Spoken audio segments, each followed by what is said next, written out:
Um pouquinho da clorofila. Clorofila é a molécula que a natureza desenvolveu para resolver o problema energético da vida, do sistema da vida. Ela é um sistema, ela tem a fórmula seguinte, C55H72O5N4Mg, magnésio, no meio. Sem o magnésio na clorofila. Conversão de energia solar em energia química. Então, associação de moléculas de gás carbônico associada com moléculas de água. Então, faz uma molécula de glicose, que é já um carboidrato, tem energia ali para ser queimada. E uma molécula de oxigênio sai. Essa é a reação básica. Faz a queima da glicose no oxigênio, libera novamente a energia e libera a água e o gás carbônico. Então, esse aqui é o princípio básico que justifica a vida que nós estamos com ela no planeta. É isso que nós temos que manter. É preciso que haja essa sem a clorofila não há vida. É preciso preservar a clorofila de todas as maneiras, que é ela que nos dá. Tem também no mar, né? O senhor falou que o Brasil é pobre em magnésio. O Brasil é pobre em magnésio? Terrenos quaternários. Eles têm esses terrenos quaternários e tem poucos minerais magnesianos. Calcários dolomíticos, geralmente são os mais conhecidos, a dolomita. Nós temos, onde tem fábrica de cimento, geralmente tem esses sais. Então, nós temos que entender que esses solos não são muito benéficos, porque tem os teores de magnésio nas águas. A água seria, a rigor, a melhor fonte de magnésio, mas são poucas águas que têm mais de 10 miligramas. Então, eu estudei mais de 100 águas. Como a gente pode saber, a gente pega no mercado, chega no mercado, vê uma água mineral lá, olha, e tem lá a composição, a gente vê se tem magnésio, ela existe, é obrigado? Deveria estar. Deveria ter, mas, em geral, o teor é baixo. Mas eu tenho algumas águas boas. Por exemplo, tem uma água em Alagoas excelente, chamada Campestre, 120 miligramas de magnésio, certo? De Alagoas, Arapiraca. Água do Sul, em Minas, tinha várias águas boas, mas dizem que algumas fontes foram fechadas. Lá foi comprado pela Nestlé e tal, as águas que tinham teor de magnésio. Então é preciso ter um teor acima de 20 miligramas, seria o melhor. E que tenha pouco flúor. É importante. Hoje é muito comum, né, a fluoretação da água, a clorificação da água. Porque a água, em geral, se diz que colocando flúor e cloro na água, nós estamos eliminando bactérias, estamos dando uma água melhor. Quer dizer, qual é a relação que tem essa fluoretação e a clorificação da água para a questão do magnésio? A cloração da água, nós temos que dividir as perguntas. A cloração é um processo antigo que se faz tudo. Ele não é o ideal. Ele tem efeitos também nocivos, seria melhor fazer com o chamado cloro orgânico. Mas nós estamos vendo sobre a fluoretação, que implica em outro problema. Isso é uma fraude científica. Foi assunto da minha aula que eu dei em Portugal sobre isso. Pela seguinte razão. As indústrias de alumínio, fertilizantes e do aço produzem o lixo industrial com flúor. O flúor tem que ser descartado. Trabalhar com flúor é extremamente perigoso. Aumenta o risco para o operário de 600 vezes câncer do pulmão. Então, o flúor é perigoso também lançá-lo pela chaminé. Destrói as culturas das proximidades. Por exemplo, uma produção, uma colheita de pêssego é destruída. Então, indenização. Tem que indenizar, quer dizer, as empresas. O gado que respira a emanação das chaminés que liberam flúor também sofre seriamente da sua capacidade, da sua saúde. E a gente pergunta, e para que fazer a aplicação do flúor? Porque depois vem na água. Então a água fica fluoretada. O que é que vai produzir? Produzir sérios efeitos sobre o organismo. Quais efeitos? Efeitos, em primeiro lugar, entra na tireoide, que o flúor é do mesmo grupo do iodo. Aí ele toma um lugar, ele é mais reativo quimicamente, toma o lugar do iodo. Aí produz hipotireoidismo. Aqui eu quero que eles me digam se não existe hipotireoidismo em grande escala. E câncer da tireoide também.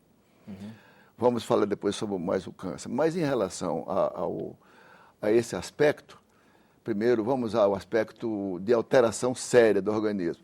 Entra nos ossos, chama-se a fluorose óssea, que não tem nos livros, mas os chineses estudaram porque tem regiões naturalmente supridas de águas fluoretadas em alta escala, que produzem sérios efeitos. A população fica precocemente inválida, muitos deles incapazes de andar. Uma região da Turquia chamada Kızılcahamam população raramente passa dos 50 anos, tem sérios problemas ósseos que quebram com facilidade, como vidro, motivo até de reportagem em revistas internacionais. Isso na Turquia. Outro no norte da África, na Índia e na China. Essas regiões nunca foram chamadas para fazer a floretação. E a floretação foi vendida como marketing. O grupo o lobby organizado vende o recado, que é muito bom, mas um estudo de um famoso professor, cujo nome é John Colquhoun, da Nova Zelândia, fez uma comunicação em Londres sobre o problema que ele confirmou que não diminuía cárie. Porque hoje você pode aplicar a água. O grupo, né? Isso aqui, a água na população. Então ele fez os testes e viu que não havia nenhuma diferença. E ele comunicou esses dados e foi obrigado a se aposentar. Entendeu? Porque há interesses comerciais em jogo, é uma questão política, mas cientificamente é um desastre. Então os países que têm organização séria, na Europa, todos eles tiraram o flúor. Com raras exceções, algumas cidades da Inglaterra e da Irlanda, todos os países da Europa, eu estive em Portugal, na Alemanha. A Alemanha teve até em 1975. Eu fiz um estudo. Eu gosto de pesquisar. 200 mulheres brasileiras entre 40 e 60 anos foram submetidas a uma técnica de medida do colágeno. O flúor altera o colágeno seriamente, que é uma das nossas proteínas mais importantes, né? Tem importância no metabolismo ósseo, dentário, na parte dos ligamentos, tendões e tal. Feito esse estudo, mostrou o seguinte, o aparelho mostrou uma queda no Brasil de 76% de perda do colágeno. Quer dizer, indicando uma aceleração do envelhecimento. E fizemos também na Alemanha, em 200 mulheres, onde não há mais o flúor. Quer dizer, os efeitos do flúor é o oposto do magnésio. Né? O oposto do magnésio. O magnésio. Ele interfere, ele agrava o problema do déficit. Nós já estamos com o déficit, a gente então entra numa situação completamente desastrosa. Então, o que deu na Alemanha? 18% é envelhecimento normal. De perda, é um confronto muito grande. Isso causou uma impressão muito séria. Quer dizer, então, as pessoas aqui, a gente fica enganado. E o ideal que nós fazemos é o seguinte, não consumir água, nós recomendamos não consumir água, não fazer a comida, que entra mais o flúor em que situação? Quando se faz a comida. Comida, por exemplo, faz a comida com a água comum, fluoretada, ele passa pelo filtro comum. Só o filtro de osmose reversa que ele não passa.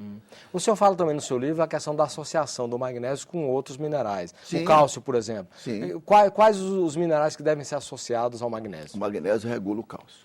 Regula o cálcio? Regula o cálcio. A quantidade necessária. Ele é regulador, ele é o estabilizador e com eles têm ações que fazem um efeito benéfico. Esse casamento gera que efeito benéfico? Construção, digamos, se eu fazer um muro, o senhor coloca os tijolos, mas precisa da argamassa. A argamassa é o magnésio, os tijolos é o cálcio. E outros minerais também são essenciais no processo, é um processo mais complexo. Vitamina K, o boro, isso é um conjunto. Então, o magnésio desempenha um papel chave, como ele disse, é o maestro da orquestra. Os outros são figurantes, mas tem que ter, sem o magnésio não tem energia. Não tem as enzimas para fechar o complexo. Então, a gente precisa saber mais esse aspecto para diminuir o déficit que existe na grande parte das pessoas. A pessoa dorme mal e tal. Quer dizer, o déficit de magnésio, vamos retomar aqui o fio da meada. O déficit de magnésio pode provocar o ataque cardíaco, insônia, ataque cardíaco, Alzheimer. Alzheimer, ele também participa do processo. Participa porque é um processo mais complexo. Tem que mais doenças há a carência do flúor? Por exemplo, diabetes, agrava também quando o magnésio está baixo. Nós tendemos, com a alimentação nossa, com excesso de carboidratos e tudo, a diminuir a nossa insulina, ficar com dificuldade. Há uma resistência insulínica. O magnésio, aumentando a ingestão dele, ele aumenta a sensibilidade, ele torna a insulina mais acessível e o trabalho da insulina é mais bem feito, ele coloca a glicose dentro da célula. Eu queria que a gente fechasse um pouco para dar uma orientação para o telespectador, questão de hábitos. Que hábitos ele deve evitar que reduza, que vá estragar esse equilíbrio mineral no corpo humano?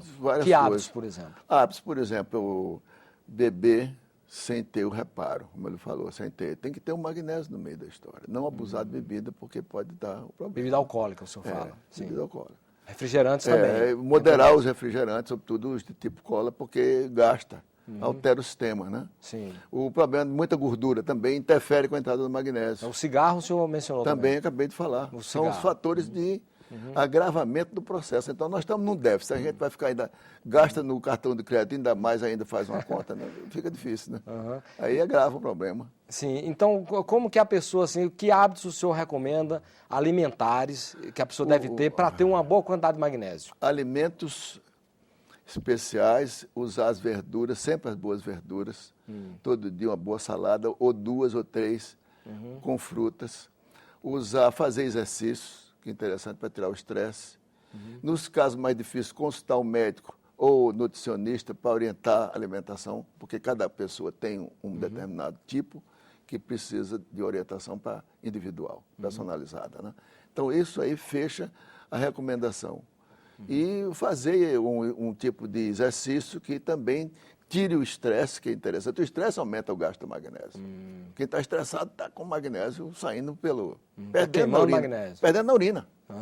E em termos de alimentação, o senhor falou aí verduras, saladas. Sim, claro, e os peixes? Como é que o senhor... Os peixes são interessantes. Os peixes, sobretudo o peixe de água marinha.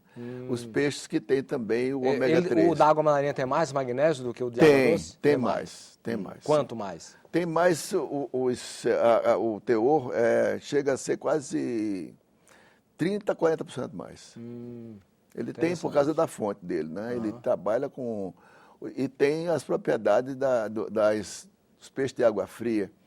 E nós vamos recomendar, além do salmão, que nós dizemos, o salmão muita gente fala, mas o salmão, nós falamos do salmão verdadeiro, não é o salmão de criatório. Entendeu? Porque é diferente por causa da ração, né? Enorme. Aquilo ali é natural. Ele tem das algas, que tem justamente aquelas propriedades do ômega 3. Né? Então, eu aconselharia a cavala, o atum e a sardinha. Agora, a sardinha aqui para nós, sardinha feita sem água fluoretada, porque se fizer com água fluoretada, destrói o meio da história. Doutor Veloso, nós estamos chegando ao final do nosso programa. Eu queria, finalmente, que o senhor abordasse 2 questões de uma forma mais rápida, que é, primeiro, a questão da intolerância. Se há algum organismo que tem intolerância para com o magnésio, assim como tem com o ovo, com o leite, se existe isso. Né? E também a questão... por que não entra o magnésio tão importante? Por que ele não entra na questão dos fertilizantes, que usa o nitrogênio, fósforo e potássio? Por que não usa magnésio? Eu vi nos congressos que participei, inclusive a aplicação do magnésio dentro da aspersão diretamente nas folhas de sulfato de magnésio, na folha de tomate para produzir melhor qualidade. Porque o teor pode se beneficiar também com o solo apropriado, o adubo orgânico é interessante para entrar o magnésio. Ele entra também nessas gorduras, aliás,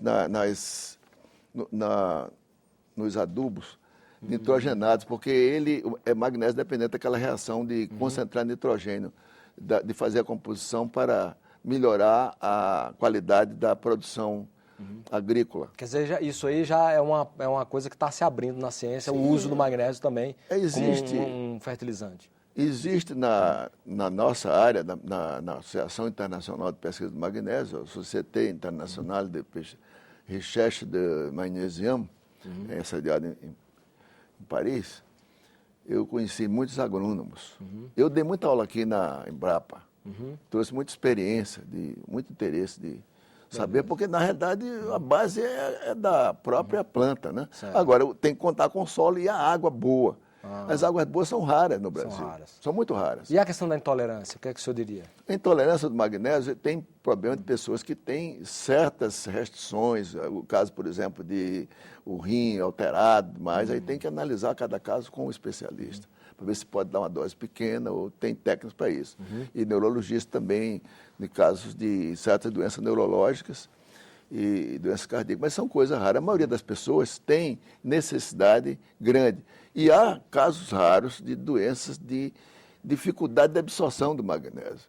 Aliás, com a idade, a gente diminui a capacidade de absorção e também de excreção. Por isso que a gente passa o magnésio injetável, a melhor maneira, injetável, fazendo a ortomolecular. Com orientação médica, obviamente. Orientação médica. A gente faz, então, uma compensação para o idoso ter o seu suplemento e corrigir. Porque o magnésio se mede dentro da célula. Só poucos laboratórios fazem isso. Não se mede no sangue. O sangue tem uma pequena proporção de magnésio, é 1%.